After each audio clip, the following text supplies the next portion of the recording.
Hi అండి, welcome to Asia vlogs. ఈ winter సీజన్లో ఉన్న ద బెస్ట్ రెసిపీ మీతో షేర్ చేసుకోబోతున్నాను. ఈ చలికాలంలో ఆకుకూరలు చాలా ఫ్రెష్గా ఉంటాయి కదా, ఇళ్ళ వైపు చాలా మంచి ఫ్రెష్గా ఆకుకూరలు అమ్ముతూ ఉంటే మా అత్తయ్య పాలకూర అయితే తీసుకున్నారు. సో పాలకూర ప్లస్ ఎగ్ రెండు కలిపి పాలకూర ఎగ్ కర్రీ అయితే చేస్తున్నారు. సో ఎలా చేయాలి ఏంటి అనేది వీడియోలో ఉంటుంది, ఎండ్ వరకు మిస్ అవ్వకుండా చూడండి. ఇక్కడైతే ఎగ్స్ బాయిల్ చేసుకుంటున్నారు.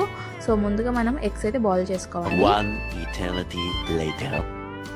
బాయిల్ చేసుకున్న ఎగ్స్ని మనము స్టవ్ అయితే ఆఫ్ చేసేసుకొని తొందరగా కూల్ అవ్వడం కోసం అని చెప్పేసి కొంచెం కోల్డ్ వాటర్తో మనము బాయిల్ చేసిన ఎగ్స్ని మనం తడుపుకుంటున్నాం. అప్పుడు మనం తొందరగా ఎగ్స్ పీల్ చేయడానికి చాలా సింపుల్గా ఉండిద్ది అనమాట.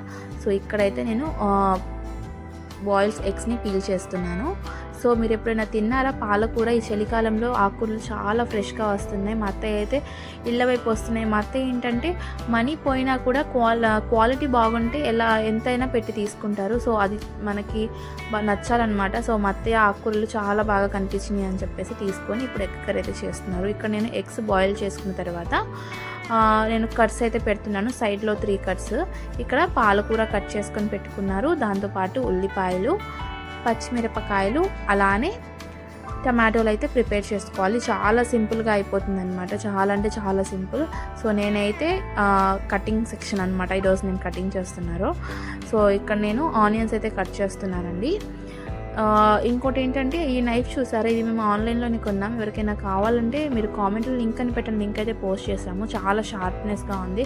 సో నేనేం చేశాను, ఆయిల్స్ కట్ చేస్తూ ఇంకా టీవీ చూశాను. ఒకేసారి ఇంకా వేలు తగ్గిపోయింది. చూసారా, వేలు కూడా కట్టుకున్నాను.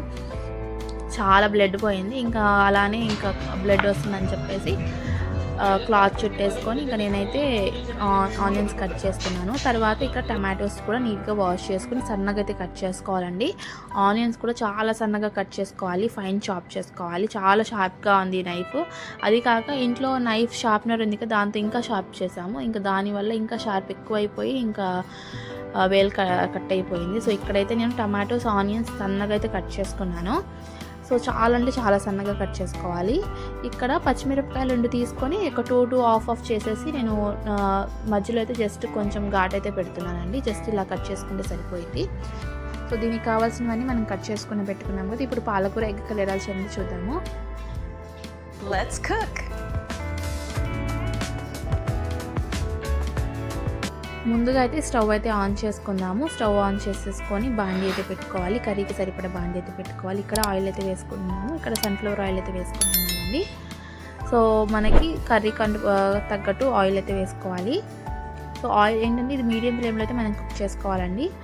ఇక్కడ మనకి 2.5 స్పూన్ ఆయిల్ అయితే పట్టింది. ఇక్కడ కొంచెం వేడైన తర్వాత ఆవాలు అయితే వేసుకోవాలి. అలానే జీలకర్ర అయితే కూడా వేసుకోవాలండి.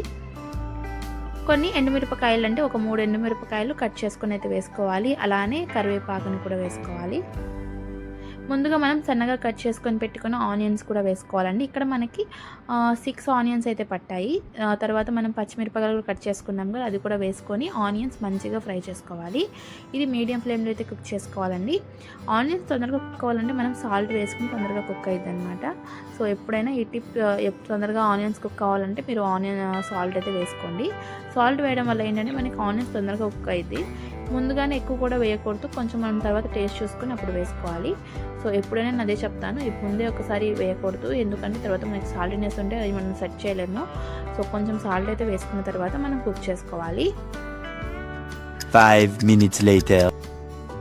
మూత పెట్టుకొని ఒక 15 నిమిషాలు కుక్ చేసుకోవాలండి. మంచిగా ఆనియన్స్ కుక్ అవ్వాలన్నమాట. సో కొంచెం గోల్డెన్ బ్రౌన్ వచ్చే వరకు మంచిగా అయితే కుక్ చేసుకోవాలి, లేకపోతే మనకి పచ్చి వాసన అయితే ఉండిద్ది. సో మనం మీడియం ఫ్లేమ్లో పెట్టుకొని కుక్ చేసుకోవాలి. ఇక్కడ ఆనియన్స్ కుక్ అయిపోయిన తర్వాత అల్లం వెల్లుల్లి పేస్ట్ అయితే వేసుకుంటున్నామండి.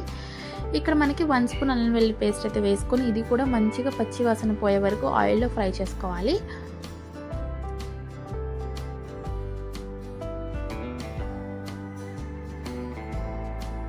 ఫ్రై చేసుకున్న తర్వాత ఇక్కడ పుదీనా అండి, ఇది కూడా ఇళ్ళ వైపు వస్తే తీసుకున్నారు. అసలు ఎంత ఫ్లేవర్ ఉందంటే చాలా బాగుంది. కొంచెం పుదీనా కూడా వాష్ చేసుకుని అయితే వేసుకోవాలి. ఆ ఆంటీ ఇచ్చారంట ఇళ్ళ వైపు అమ్ముకునే వాళ్ళు.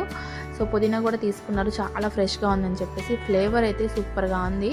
సో ఇళ్ళ వైపు వచ్చింది, చాలా హైజీనిక్గా ఆర్గానిక్గా ఉంటుంది. అల్లం వెల్లుల్లి పేస్ట్ కొంచెం ఫ్రై అయిపోయింది. ఇక్కడ పసుపు ఇంకా కారం అయితే వేసుకుంటున్నాము. కారం మీకు టేస్ట్కి సరిపడా, కొంచెం స్పైసీ తినే వాళ్ళు కొంచెం ఎక్కువ వేసుకోవచ్చు.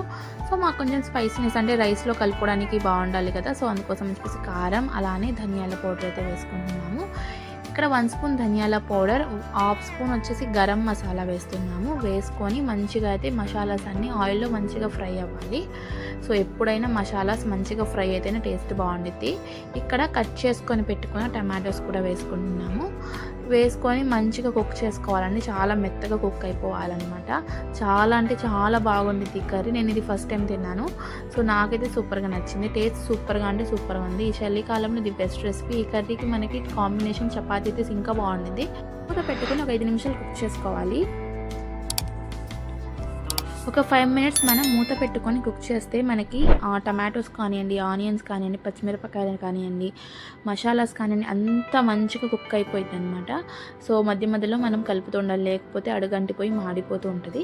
సో ఇక్కడ మనము కసూరి మేతి వేసుకుంటున్నాము. కసూరి మేతి ఏంటంటే ఆప్షనల్, మీ దగ్గర ఉంటే వేసుకోండి. ఇది కంపల్సరీగా వేయాలనేది ఏమీ లేదు, మా దగ్గర ఉంది. ప్లస్ ఇది వేయడం వల్ల టేస్ట్ ఇంకా ఎన్హాన్స్ అయ్యి టేస్ట్ బాగుంటుంది అని చెప్పేసి అయితే వేసుకుంటున్నాను. ఇక్కడ 1.5 స్పూన్ కసూరి మేతి అయితే వేసుకొని కలుపుకుంటున్నాం. ముందుగా బాయిల్ చేసుకొని ఘాట్లు అయితే పెట్టుకొని ఉంచుకున్నాం కదా ఎగ్స్ని, అది కూడా వేసుకోవాలి. ఇలా మనం లైన్స్గా కట్ చేసుకుంటే రౌండ్గా ఈ మసాలాస్ అన్నీ ఎగ్ లోపలికి వెళ్ళి ఎగ్ కూడా చాలా టేస్టీగా ఉండిద్ది అనమాట.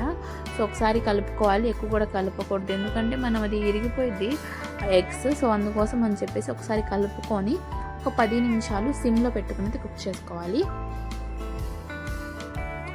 చూడండి, ఎగ్స్ మసాలా మంచిగా అయితే కుక్ అయిపోయింది. ఇప్పుడు వరకు మనం పాలకూర అయితే వేయలేదు. సో మనం ఆల్మోస్ట్ మనకి ఒక 70% అంతా కుక్ అయిపోయింది అనమాట. ఈ టైంలో మనము పాలకూరని కట్ చేసుకొని నీట్గా వాష్ చేసుకొని అయితే పెట్టుకున్నాం. ఇది పైనుంచి అయితే వేసుకోవాలి. సో చాలామంది ఏంటంటే పాలకూరని బాయిల్ చేసి పేస్ట్ లాగా చేసుకొని వేస్తారు. అలా వేయడం వల్ల దాంట్లో ఉన్న హెల్దీ ప్రోటీన్ కానివ్వండి అన్నీ వెళ్ళిపోతాయి. సో అందుకోసం అని చెప్పేసి ఇలానే వేస్తే మనకి ఆ టేస్ట్ కూడా బాగుండిద్ది. ఇలా బాయిల్ చేయడం వల్ల ఏంటంటే మనకి ఆ టేస్ట్ పోతుంది అనమాట. సో వాటర్ మొత్తం మనం వేస్ట్ అయిపోయింది. సో ఇలా మనం చేసుకుంటే టేస్ట్ కర్రీకి ఇంకా బాగుండిద్ది. ఇలా మనం పైనుంచి వేసుకొని మూత పెట్టుకుని 5 నిమిషాలు కుక్ చేస్తే తొందరగా మగ్గిపోయిద్ది అనమాట. మూత తీసినప్పుడు చూడండి, ఫస్ట్ వేసినప్పుడు ఎంత అలా చాలా ఎక్కువ అనిపించింది కదా, ఇప్పుడు చూడండి అసలు ఏమీ లేదు. చాలా అంటే చాలా బాగుందండి ఈ కర్రీ. ఈ చలికాలంలో ఇలాంటి కర్రీస్ తింటే చాలా హెల్దీ కూడా. ఇప్పుడు ఏంటంటే ఆకుకూరలు చాలా ఫ్రెష్గా వస్తున్నాయి, అది కాక ఆర్గానిక్గా పండిస్తున్నారు కాబట్టి మూత పెట్టుకొని 5 నిమిషాలు మనం కుక్ చేసుకోవాలి. చాలా సింపుల్ అండ్ ఈజీ రెసిపీ అనమాట. చాలా అంటే చాలా బాగుంది. నేను ఫస్ట్ టైం తిన్నా కూడా సూపర్గా ఉంది. నేను లాస్ట్లో మీకు తెలిసే ఉంటుంది, కంప్లీట్ చేశాను. నేను మొత్తం కూర్చొని ప్రశాంతంగా జస్ట్ టేస్ట్ చేద్దామని అయితే వేసుకున్నాను, కానీ ఫుల్ కంప్లీట్ చేసుకొని అయితే లెగ్సాను అనమాట. అంత టేస్టీగా ఉంది. సో ఇంకోటి ఏంటంటే ఇక్కడ మనం సాల్ట్ ఫస్టే వేసాము కొంచెం, తర్వాత మళ్ళీ చూసుకొని వేసుకుందాం అని చెప్పేసి మా అత్తయ్య టేస్ట్ చేసి కొంచెం సాల్ట్ తగ్గినట్టు అనిపించింది. సో మళ్ళీ సాల్ట్ అయితే చూసుకొని అయితే వేసుకుంటున్నారు. ఎప్పుడైనా కర్రీలో కొంచెం స్టార్టింగ్ కొంచెం వేయాలి, తర్వాత మనకు సరిపోతే అప్పుడైతే వేసుకోవచ్చు. ముందుగానే ఎక్కువ వేసేస్తే మనం తర్వాత సెట్ చేయడానికి కుదరదు. సో ఇది మాత్రం గుర్తుపెట్టుకొని కుక్ చేసుకోవాలి. సో మనకి పాలకూర అయితే రెడీ అయిపోతుందండి. మీరు కూడా ఒకవేళ ట్రై చేయకపోతే తప్పకుండా ట్రై చేయండి. ఈ చలికాలంలో ది బెస్ట్ రెసిపీ. అంతేకాకుండా ఈ చలికాలంలో ఇవి బాగా ఫ్రెష్గా ఉంటాయి, ఆర్గానిక్గా ఉంటాయి. సో కంపల్సరీగా మీరు ట్రై చేస్తారనుకుంటున్నాను. చూడండి, ఇక్కడ మనకి కర్రీ కంప్లీట్ అయిందని ఎలా తెలుస్తుందంటే ఆయిల్ చూసారా పైకి వచ్చేసింది, అంటే మనకి కర్రీ అయితే కంప్లీట్ అయిపోయింది. ఇప్పుడు స్టవ్ ఆఫ్ చేసే ముందు మనము ఒక హాఫ్ లెమన్ పైనుంచి స్క్వీజ్ చేసుకొని వేసుకుంటే మనకి టేస్ట్ చాలా బాగుండిద్ది. అసలు అంటే లెమన్ వేయడం వల్ల మనకు కొంచెం కొంచెం పులుపు తగులుతూ ఉంటూ టేస్ట్ చాలా బాగుండిందండి. చాలా అంటే చాలా సూపర్గా ఉంది, మొత్తం కరెక్ట్గా ఉంది. కారం కానివ్వండి, ఉప్పు కానివ్వండి, ఈ లెమన్ వేయడం వల్ల టేస్ట్ ఇంకా బాగుండి ఇంకా టేస్టీగా ఉందన్నమాట. సో ఫైనల్లీ అయితే పాలకూర ఎగ్ కర్రీ అయితే రెడీ అయిపోయింది. మీరు కూడా ట్రై చేసి ఎలా ఉందో కామెంట్ చేస్తారనుకుంటున్నాను. మా ఛానల్ని సబ్స్క్రైబ్ చేయకపోతే please subscribe channel Asia vlogs.